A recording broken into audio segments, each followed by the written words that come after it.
Bom, vai ser uma ótima noite. O Senhor vai falar com a gente, principalmente comigo. Nossa, uma espada de dois gumes, na verdade, né? O Senhor é muito bom para a gente, uma revelação atrás da outra. Assim, o Senhor tem muito para nos acrescentar ainda ao decorrer desse mês, né? De todo esse período. Mas eu ia ministrar uma coisa que o Ricardo falou ontem. Na verdade, ele encurtou em 50% aquilo que eu ia falar. Foi bem interessante. Eu falei, peraí, eu ia falar isso. Peraí, eu ia falar isso. Eu ia falar isso. E aí ele foi falando, foi excelente mesmo. Sabemos que o Espírito Santo, o Senhor, ele escolhe mesmo os momentos exatos, né, daquilo que ele quer ministrar no momento que ele quer ministrar. Então vamos orar um pouquinho. Senhor, nós te agradecemos porque o Senhor é muito bom para nós. O Senhor é muito bom e cremos, Deus, naquilo que o Senhor deixou na sua palavra, aquilo que o Senhor tem para nós hoje. Ministra os nossos corações, Deus. Fala com teu povo, fala com os teus filhos, e nós te agradecemos, Pai, porque nós já sabemos que nós vamos receber algo incrível do Senhor durante esse mês, Deus, de ministrações que vai correr até o dia 31. Em nome de Jesus. Amém?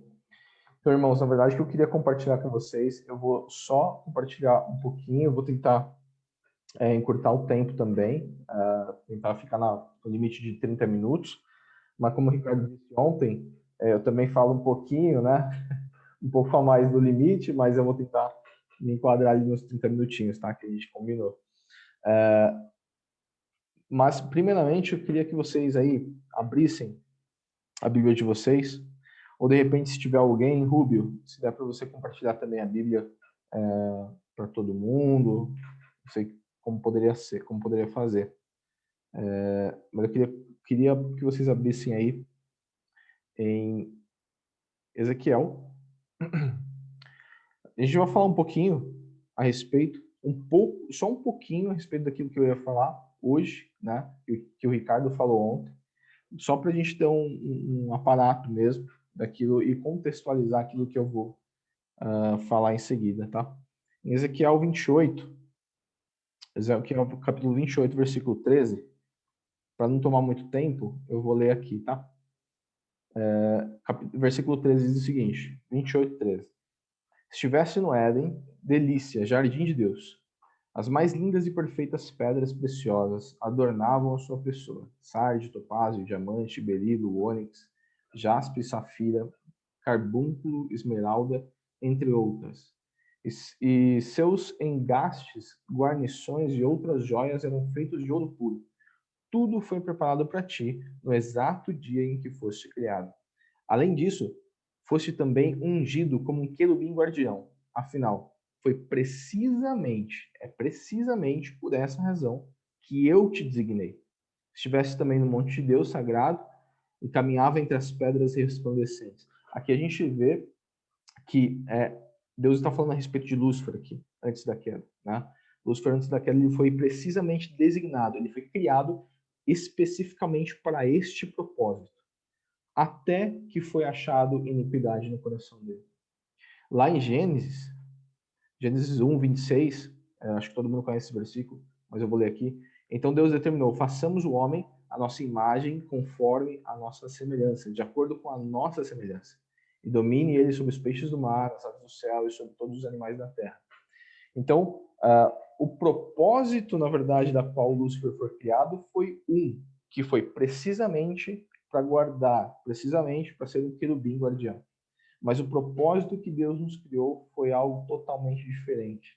E pegando aquele gancho que o Ricardo falou ontem,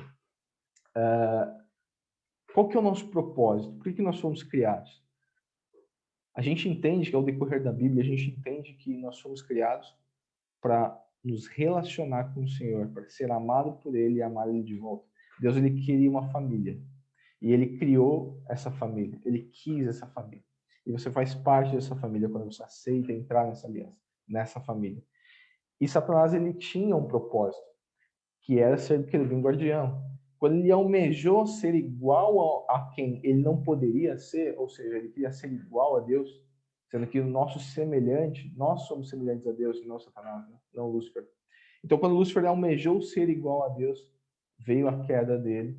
E por isso é que um dos motivos, na verdade, que deixa claro na Bíblia, é que é um dos motivos que ele não tem esse mesmo perdão, esse mesmo propósito de perdão que nós temos. Por quê?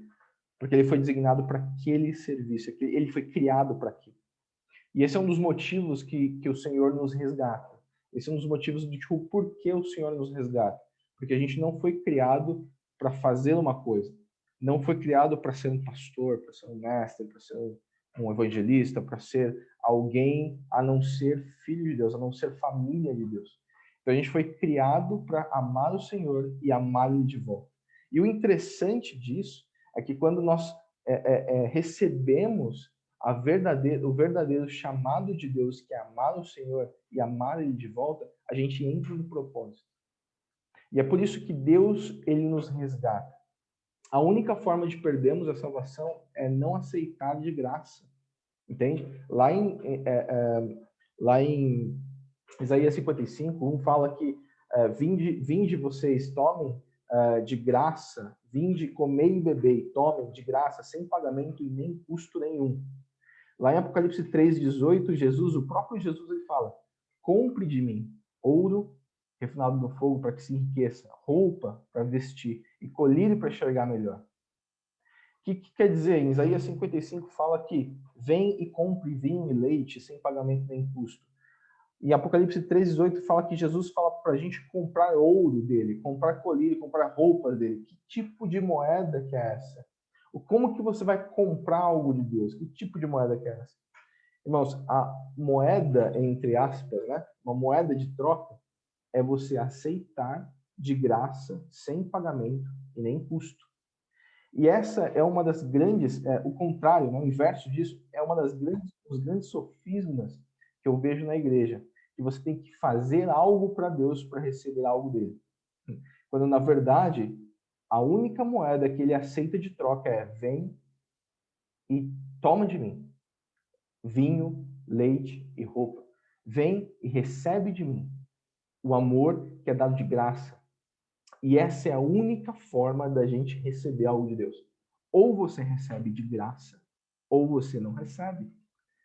Porque tudo foi pago por um alto preço. Preço a qual a gente não conseguia pagar em momento nenhum. E esse preço que a gente não conseguia pagar em momento nenhum foi pago na cruz. E por isso que tem que ser dado de graça. Porque ninguém consegue pagar esse preço. Então o interessante é que a gente precisa entender isso. A gente precisa entender que ou nós recebemos a cura, a graça, o amor, a virtude, a filiação de Deus por meio de forma gratuita, nós vamos até Deus e recebemos de forma gratuita, ou não há jejum e oração que pague, ou não há propósito que pague, ou não há promessa a Deus que pague. Ou você recebe de graça, ou recebe por graça, ou você não recebe. Essa é uma das condições de Deus.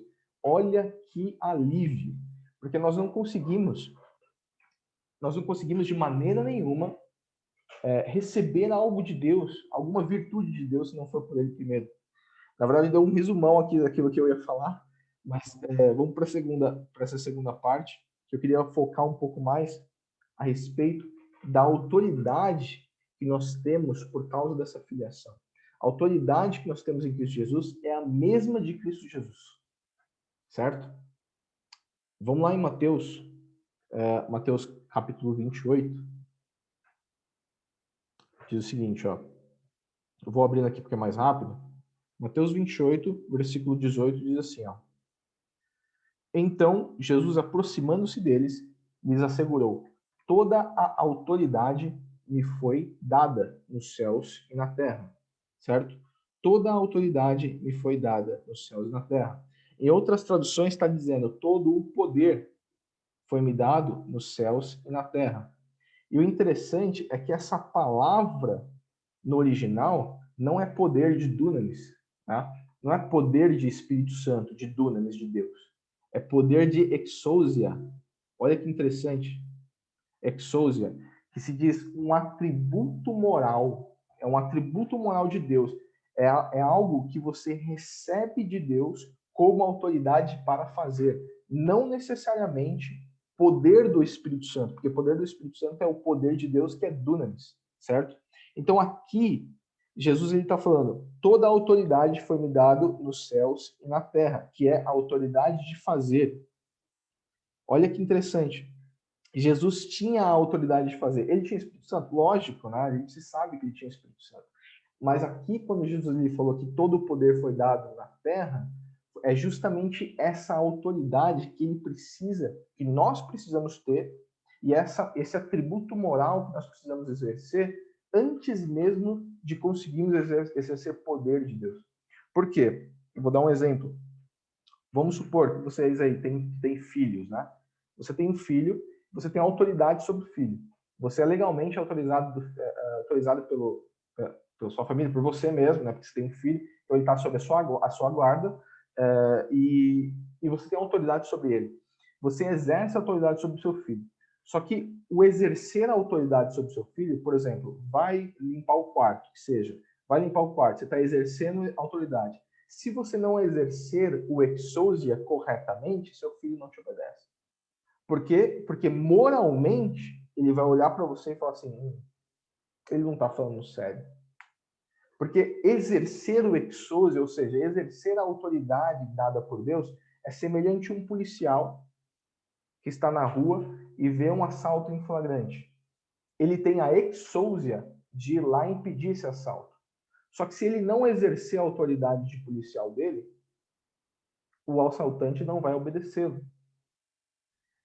Semelhantemente, Jesus deu essa autoridade aos discípulos. Ele falou, eu dou essa autoridade. Vamos lá em Lucas. Acho melhor lá em Lucas, que eu acho que fica mais claro até.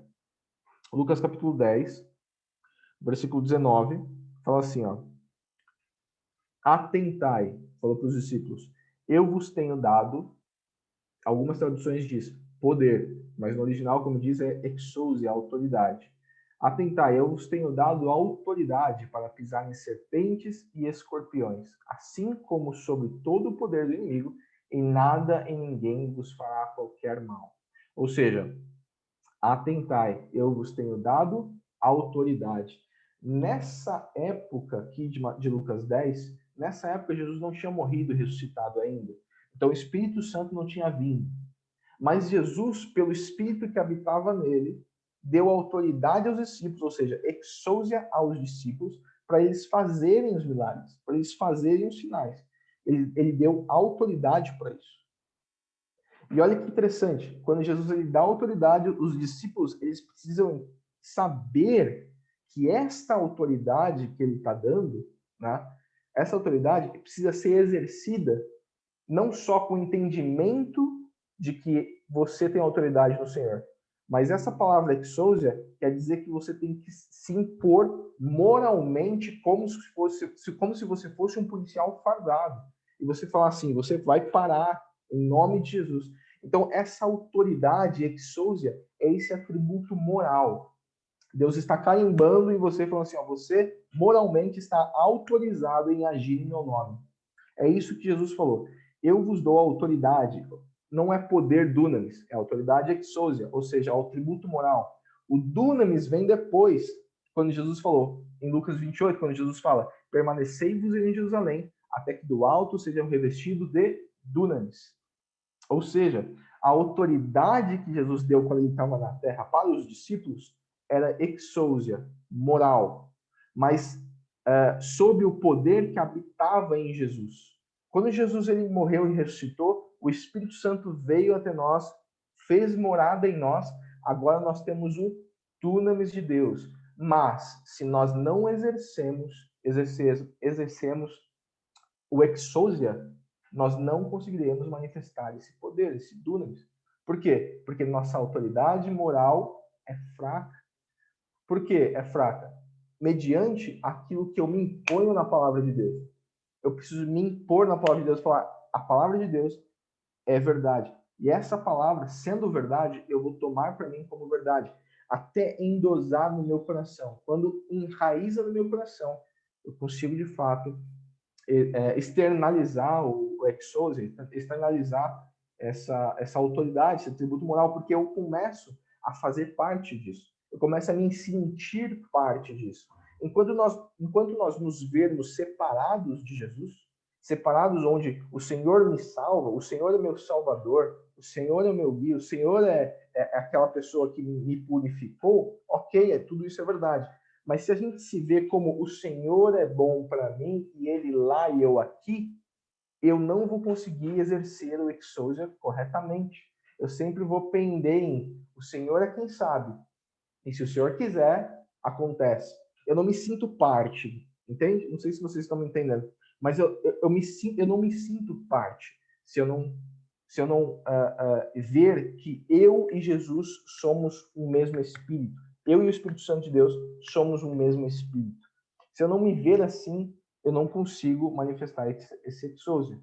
Vocês lembram o episódio onde os discípulos estavam curando os enfermos, os discípulos eles estavam fazendo diversas coisas, e aí veio um lunático, o pai, né, de um menino lunático, e eles não conseguiram curar aquele menino, e eles vieram até Jesus e falou: Jesus, mandei para os discípulos, mas eles não conseguiram curar.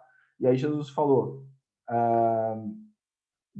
geração incrédula e perversa, até quando vou estar com vocês, né? Até quando eu vou ter que suportar vocês? Traz o menino aqui. Aí ele foi lá, olhou pelo menino, expulsou o demônio, aliás, e foi embora. E aí ele explicou, por que a gente não conseguiu expulsar?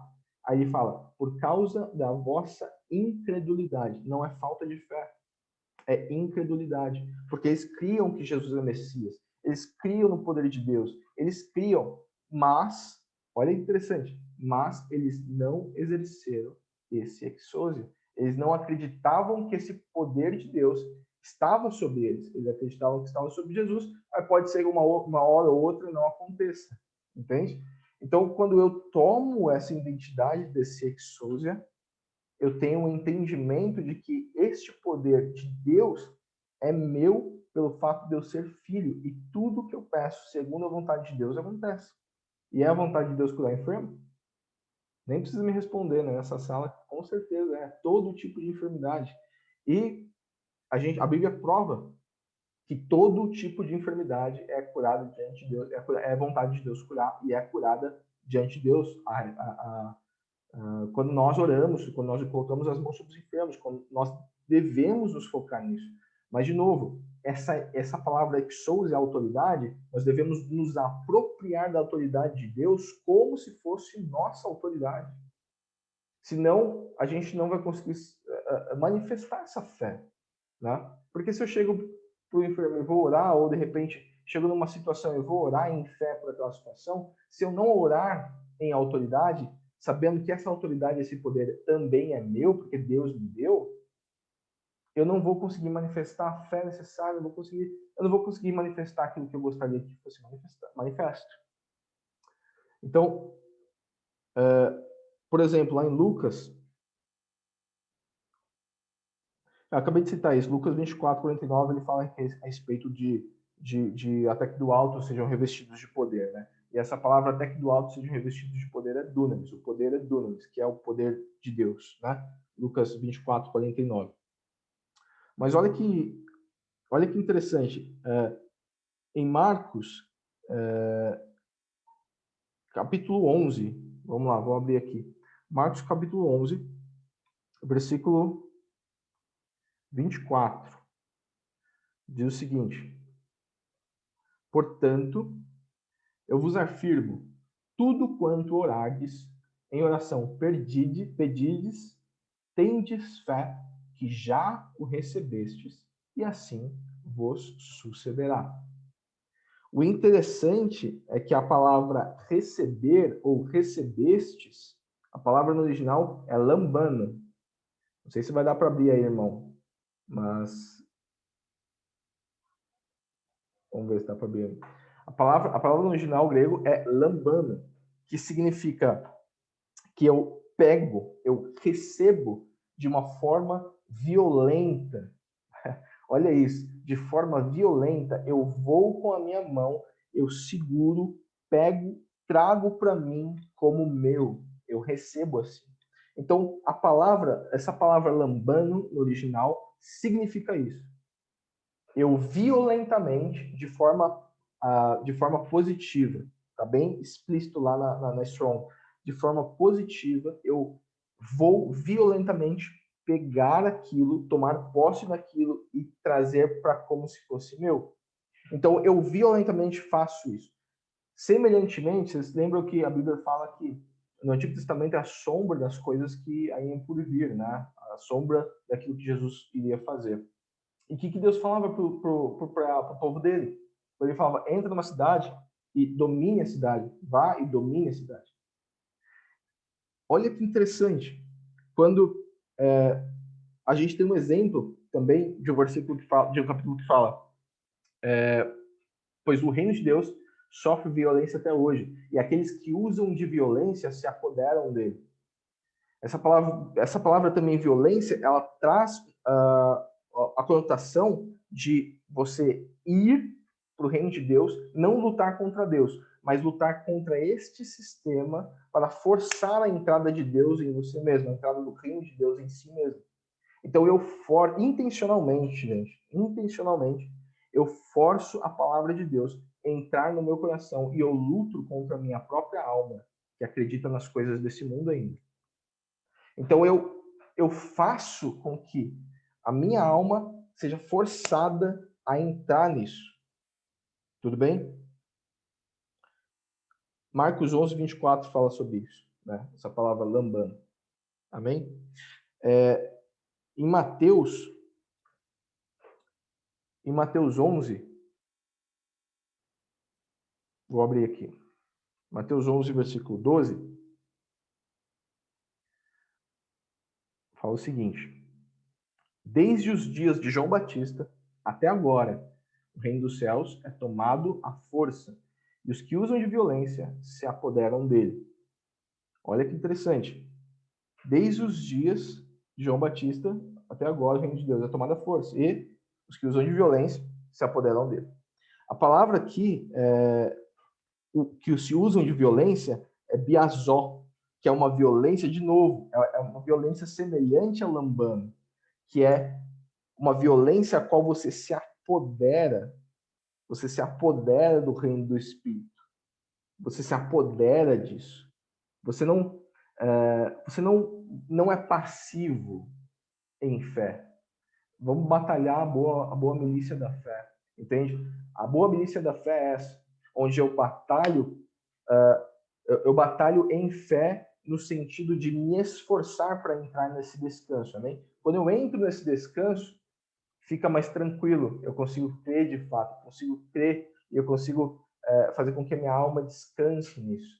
Eu não estou dizendo, gente, para batalhar para ser justo, porque justo você já é isso. Justo, Jesus já crucificou, já morreu, já ressuscitou, e você é justo diante de Deus, você é puro no seu espírito diante de Deus. Então, assim como está escrito lá em Efésios 4, 24, que você é tão justo quanto Deus é justo e tão santo quanto Deus é santo, isso é verdade. Você não precisa fazer nada para isso. Mas a questão é, para você manifestar esse reino aqui na Terra, você precisa crer. Só crer. É crer somente. E para você crer somente, às vezes você tem que domesticar a sua alma. Porque a sua alma crê em muitas mentiras. Mais ou menos. A Rose, seria como um parto. Mas é mais ou menos isso, porque você vai forçar, e a gente vai exemplificar isso em Lucas 18. A gente vai ver lá em Lucas 18 ainda. Mas tem que forçar isso até que a sua alma crê. Quando a sua alma crê, você entra no descanso. E aí, quando você entra no descanso, fica tudo mais simples, tudo mais fácil, tudo mais tranquilo, tá? Nesse sentido. Então, olha que interessante. E essa palavra, a biastes também, que acabou de mostrar para a gente, que é de uma forma assertiva e positiva no espírito. É o homem que entra em espírito para fazer acontecer. Vocês lembram quando a gente tem um hall da fé lá em Romano, em Hebreus, que fala vários exemplos de fé. Pela fé Davi fez isso, pela fé Abraão fez aquilo, pela fé. E Jesus tinha momentos que a Bíblia declara que quando Jesus ele ia lá pelos enfermos, ele agitava-se no espírito, ia lá e curava o enfermo. Isso aconteceu com algumas pessoas no Antigo Testamento, principalmente com Sansão. Eu não sei, eu não tenho uma foto de Sansão, mas eu imagino que Sansão era magro, não era fortão, ele era magricela, eu acredito. Por quê? Porque os filisteus falavam, como pode tamanha força vir deste homem? Ou seja, ele era uma pessoa normal, era uma pessoa comum. E eles ficavam espantados com a tamanha força dele. Agora, se eu fosse grandão, se eu fosse bombadão, e tivesse uma força descomunal, eu falei, ele treina bem. Eu acho que é por causa do treino dele. Mas não, era algo sobrenatural. Por quê? Porque a Bíblia falava, e Sansão agitava-se no espírito. E aí ele fazia força, ele erguia, fazia o que ele fazia, lutava com os soldados que ele lutava. Então, o que isso quer dizer? Quer dizer que esse impulsionar no espírito, que eu quero dizer, tá? Essa autoridade, esse exousia, precisa ser imposto na nossa alma. Nossa alma, nossos sentimentos, eles têm que se curvar à palavra de Deus. E para os nossos sentimentos, nossa alma, as nossas intenções se curvarem à palavra de Deus, é necessário a gente meditar nessa palavra. Endosar essa palavra até que essa palavra entre no meu coração e se torne viva e eficaz. Se torne uma palavra viva. Amém? Vamos lá para Lucas. Eu vou exemplificar um pouquinho a esse respeito. Lucas capítulo 18. É aquela parábola da viúva persistente. Vamos lá. Eu vou ler aqui. Então Jesus propôs uma parábola aos seus discípulos, olha isso, com a intenção de adverti-los quanto ao dever de orar continuamente e jamais desanimar, tá? Irmãos, eu queria que vocês pegassem isso mais como uma arma e um objetivo do que como uma lei. Ninguém aqui vai ter demérito de Deus, tá? Ninguém aqui, Deus não vai puni-lo porque você não ora muito ou porque você ora pouco, tá? Não é esse o objetivo. Não tome nada como uma lei, não tome nada como uma regra para impedir você de acessar Deus a qualquer momento. A questão é, Jesus ele advertiu os discípulos pelo dever de orar sempre e nunca desanimar, mas no sentido do Espírito, de insistir no Espírito, amém? Vamos lá. Então Jesus propôs essa parábola, versículo 2. E lhes contou, em certa cidade havia um juiz que não temia Deus. Tampouco era sensível às necessidades das pessoas. Havia naquela mesma cidade uma viúva que frequentemente se dirigia a ele, ou seja, todos os dias ela se dirigia a ele e falava, faz justiça pela minha causa, que pleita contra o meu adversário. Ele, por algum tempo, não quis atender. Todavia, mais tarde, considerou consigo mesmo. É bem verdade que eu não temo a Deus, nem respeito pessoa alguma. Contudo, como essa viúva me importuna, farei justiça a ela, para não acontecer que, por fim, venha a me aborrecer ainda mais. Então concluiu o Senhor, atentai à resposta do juiz injusto. Porventura Deus não fará plena justiça aos seus escolhidos que a ele clamam de dia e de noite, ainda que pareça, olha isso, ainda que pareçam demorar para atendê-los? E vos asseguro, ele vos fará justiça depressa. No entanto, quando o Filho do Homem vier, encontrará fé em alguma parte da terra? Então, vamos ler esse versículo de novo, agora numa perspectiva de espírito e alma, tá? Eu queria que vocês traduzissem isso comigo. Jesus deu aos seus discípulos uma advertência para orar sempre, tá? Então lá, em uma certa cidade, certo? Havia uma alma que não temia a Deus, que vivia nesse mundo. Uma alma que está acostumada com os rudimentos do mundo. Uma alma que está acostumada às doutrinas do mundo, certo? Tampouco era sensível às necessidades das pessoas. 3. E havia naquela mesma cidade um espírito nascido de novo, um espírito, o Espírito de Deus nascido em você, o seu espírito, o espírito nascido de novo. E havia naquela cidade, de novo, e havia naquela cidade uma viúva que frequentemente, ou seja, o espírito frequentemente se dirigia a ele. A quem? A sua alma. Rogo-te que faça justiça, o pleito contra meu adversário.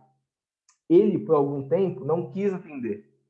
Todavia, mais tarde, considerou consigo mesmo: é bem verdade que eu não temo a Deus nem respeito as pessoas alguma. Contudo, como essa viúva, ou seja, como esse espírito, com esse novo homem que fica importunando, vou fazer justiça, ou seja, vou me dobrar à palavra dele. Por fim, que ele não venha me aborrecer mais. Então conclui o Senhor: atentai à resposta do juiz injusto.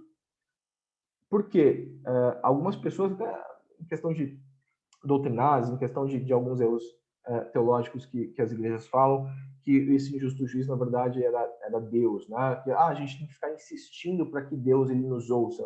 Isso não é verdade. Aqui não está dizendo, aqui é o contraste, que Deus é um Deus justo. Esse aqui é um Deus injusto, e o Deus injusto, o juiz, aliás, o juiz injusto, e o juiz injusto ainda fez justiça, tá?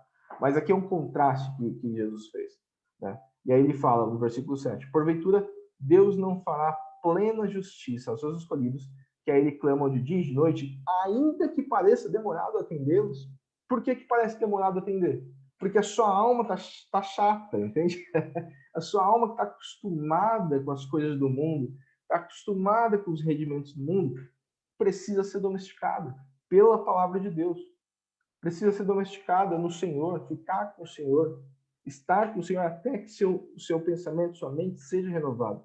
E aí o versículo 8 fala: eu vos asseguro, ele vos fará justiça e depressa. Como que Deus demora e faz justiça depressa? Deus não demora. Deus, ele ouve a sua oração no exato momento que você diz, que você pede. Porém, o nosso coração, ainda acreditando nas vacas sagradas, acreditando nas doutrinas dos homens, acreditando nas tradições humanas, a gente impede, a gente invalida a palavra de Deus assim. Então, o que eu faço? Como é que eu faço para poder acessar, então, isso de Deus? É simples. Não estou falando que é fácil no sentido de, eu vou fazer agora, mas é simples. Quando é simples, é fácil, entende? Quando você entende quão simples é, se torna fácil, tá? Olha que interessante. A gente vê que Jesus ele curou absolutamente todas as doenças. Todas as doenças eram curadas em Jesus. Todas mesmo, sem exceção de nenhuma. Jesus ele curou 5 tipos. Eu vou citar aqui esses 5 tipos de doenças que Jesus curou. Esses 5 tipos de categorias, aliás, de doenças que Jesus curou e foi cravado na cruz. Porém, nossa Bíblia, ela foi traduzida do inglês, né, para o português, do grego para o inglês, inglês para o português, e se perdeu algumas palavras, né, se perdeu alguns sentidos, aliás, das palavras. E aqui, quando Jesus fala, e Jesus curou a doença, e Jesus não sei o que é a doença, e Jesus curou essa doença, a palavra doença, existem 5 tipos dessas palavras que tipifica cada doença, cada tipo de doença. E olha que interessante, em Romanos 8, 26, esse versículo todo mundo sabe de cor, mas se você quiser abrir, fica à vontade. Romanos 8, 26 diz: do mesmo modo, o Espírito nos auxilia em nossas fraquezas, porque não sabemos como orar. No entanto, o próprio Espírito intercede por nós como gemidos inexprimíveis, impossíveis de serem expressos por meio de palavras. Sabe o que significa essa palavra fraquezas? Essa palavra fraquezas no original é ateneia, que é um aparato de todas as fraquezas do corpo, inclusive doenças. Ou seja, o Espírito intercede por nós, ele intercede corretamente por nós, para que toda a nossa fraqueza, sendo ela física, emocional, sendo ela psicossomática, todas as fraquezas, é um aparato. Ataneia significa todo o tipo de doença, todo o tipo de fraqueza. Ele intercede por nós, nas nossas fraquezas, corretamente, para que sejamos curados, para que sejamos libertos. Amém? Agora vamos lá. Agora eu quero mostrar para vocês. Desculpa, gente, eu abro muito assim a Bíblia, assim, eu fico abrindo muito a Bíblia, chego a ficar zonzo. Mas vamos lá em Mateus, para a gente ver esses tipos, tá? Esses tipos de doenças. Mateus 4, versículo 24. Diz assim, ó. E sua fama correu por toda a Síria, e trouxeram-lhe então todos aqueles que sofriam, acometidos de várias enfermidades e tormentos, os endemoniados, os lunáticos e os paralíticos. E Jesus os curava. Olha que interessante. Essa palavra dos doenças, se não me engano, é nossos, né? Que é doenças crônicas, tá? Esse é o primeiro tipo de doença que Jesus curou. Doenças crônicas. Amém?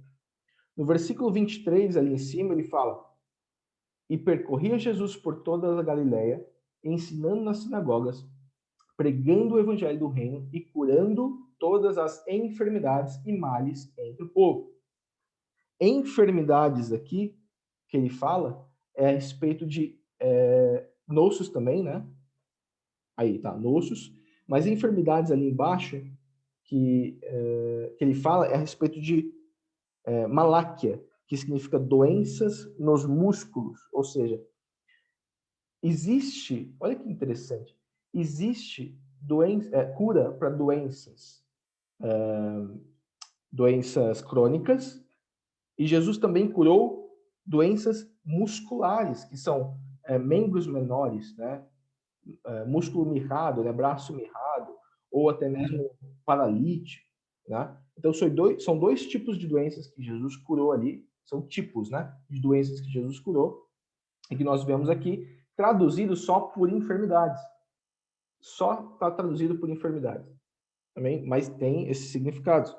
Mateus 24 também ali, ó, quando ele fala a respeito de Jesus curou as doenças ali embaixo de Mateus 24, é a palavra cacos, que se diz doença mental. Olha que interessante, lunáticos ali, doença mental.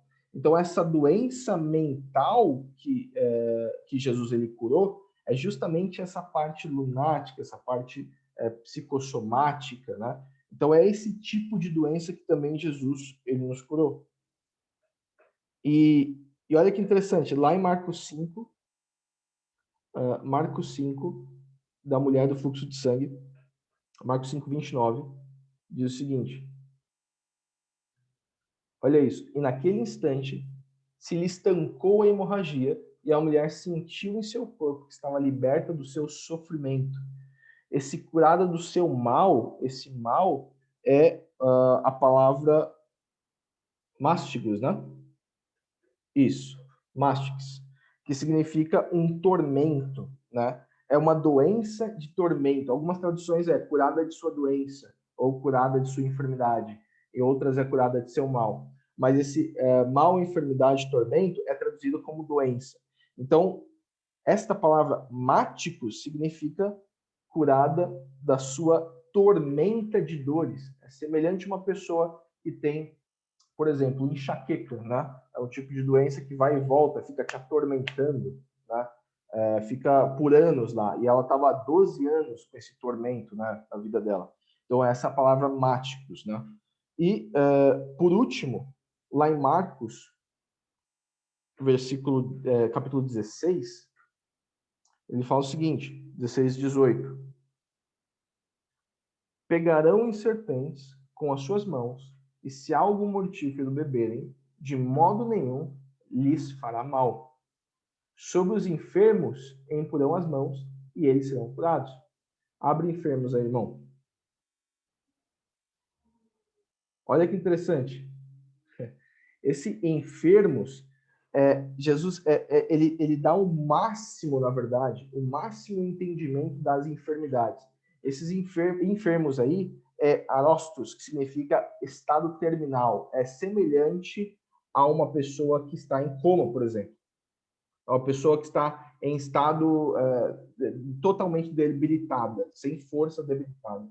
Então, Jesus ele falou, olha que interessante nesse versículo, Jesus ele falou, pegarão sobre a serpente, pegarão a serpente nas mãos, e se algo mortífero beberem, de modo nenhum lhe fará mal, e sobre os enfermos, ou seja, sobre até mesmo os mortos, colocarão as mãos sobre eles e os curarão.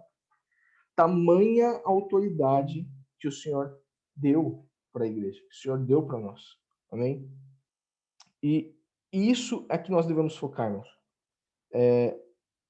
Que a palavra de Deus ela seja viva e eficaz, mas não só de boca, não só crendo, não só crendo o que Deus pode fazer, mas entendendo o que Deus já fez, entendendo que já está feito, e você só precisa manifestar isso na terra, né? Eu não gosto de falar muito que eu preciso fazer alguma coisa, porque isso pode causar alguma estranheza entre nós aqui.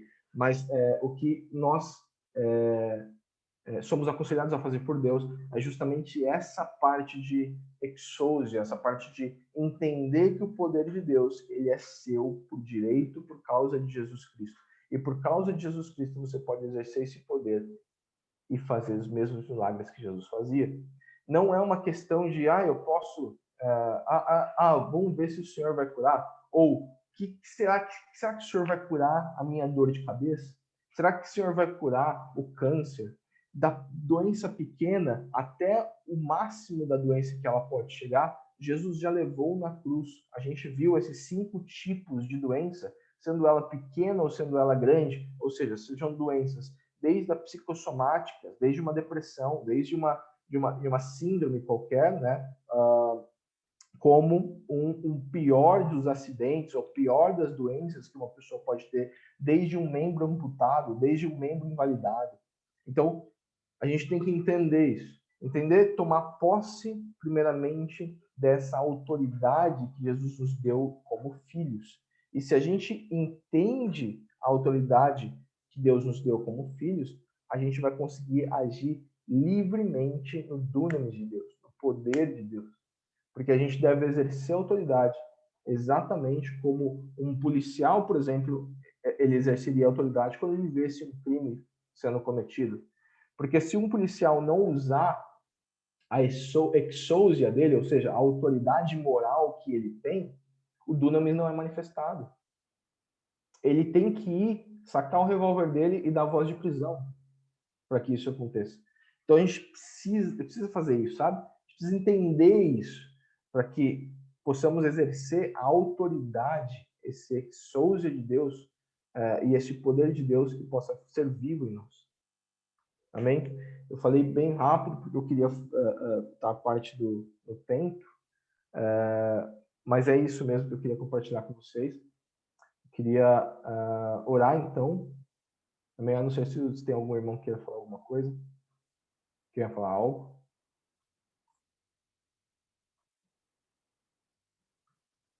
Não? Amém. Vamos orar então. Queria orar antes do Ricardo compartilhar as salas.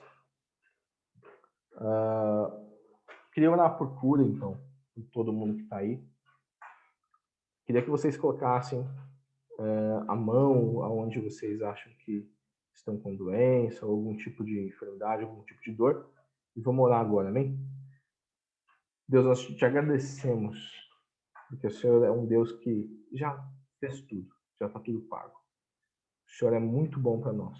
E o Senhor fez tudo de acordo com a sua vontade, que foi restaurar a humanidade, fazer novo, na verdade, o ser humano, fazer um novo tipo de ser humano, que é com o teu Espírito Santo, Deus. Nós declaramos agora, no nome de Jesus, qualquer tipo de enfermidade, doença, dores, sendo ela da cabeça à planta dos pés, nós declaramos, amaldiçoado está toda doença, toda dor, saia agora, no nome de Jesus.